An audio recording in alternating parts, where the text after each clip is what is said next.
efectúa el movimiento, flexión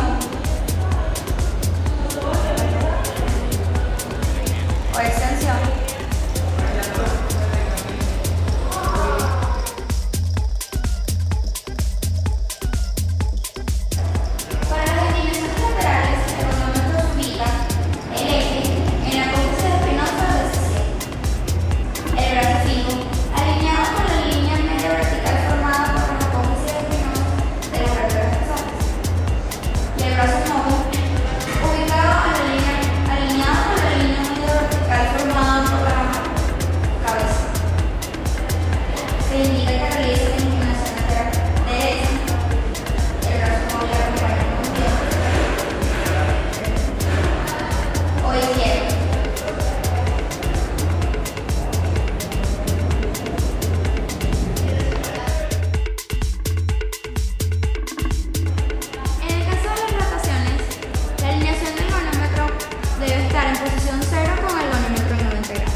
Colocado sobre el vértice.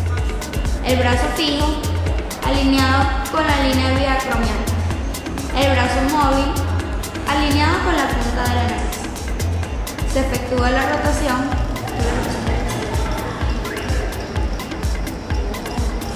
y el brazo móvil acompaña el movimiento.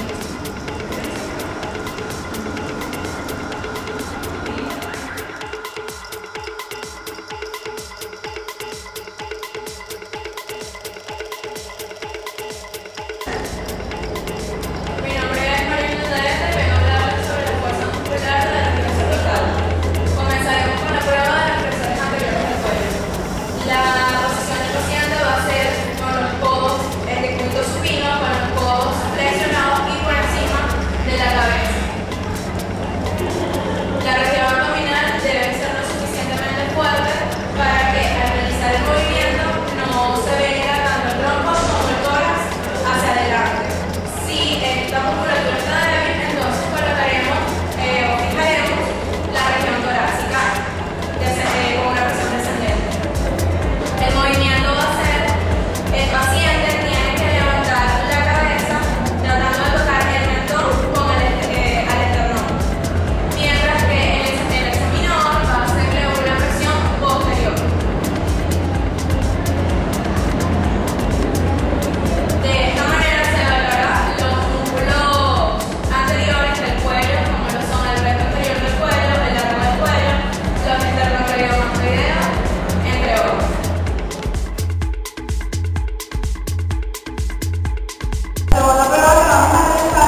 Mi nombre es Wilker Hernández y le voy a explicar sobre las pruebas de Batten. El objetivo de esta prueba es verificar si la cabeza se encuentra en posición adelantada. El paciente debe de estar en posición cedente y el terapeuta debe de estar de pie detrás del paciente. La ejecución de esta prueba se le fija una cinta métrica en la parte posterior de la cabeza y se mide la distancia que hay hasta la séptima vértebra cervical. Luego